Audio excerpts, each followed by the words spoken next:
बाबा जी बुल्ले शाह सरकार हर बंदे की समझ नहीं आते। बाबा जी सरकार लिखते हैं कि जिहड़ा बंदा दुनिया करेंदिया होया गरूर तकबर करता है ਉਹਦੇ ਨਾਲੋਂ ਉਹ ਠੀਕਰ ਚੰਗਾ ਹੈ ਜਿਹਦੇ ਚ ਕੁੱਤੇ ਪਾਣੀ ਪੀਂਦੇ ਨੇ।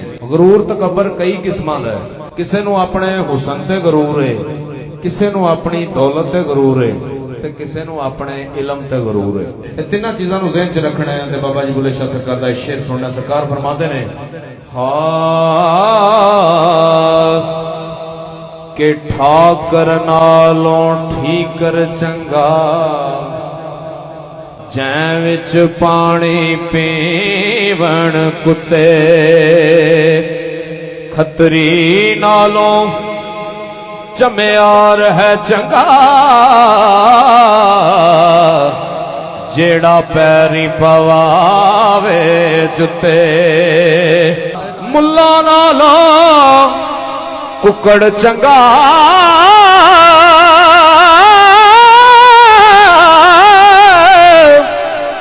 जेड़ा लोक जगावे सुते बुल्ले शाह तू भी यार मना ले नहीं ते बाजी ले गए कुत्ते। बुल्ले शाह ते पढ़ आलम फाजल होयो कदी अपने आप नू पढ़िया ही नहीं जा जावण नए मदर मसीते कदी मन अपने विच वड़िया ही नहीं। वो सारी उम्र लोगों नू ठीक करदे गुजर चलीए। सरकार फरमांदे ने कदे अपने अल भी बंदा वेख लवे जा जावण नए मदर मसीते कदी मन अपने विच वड़िया ही नहीं।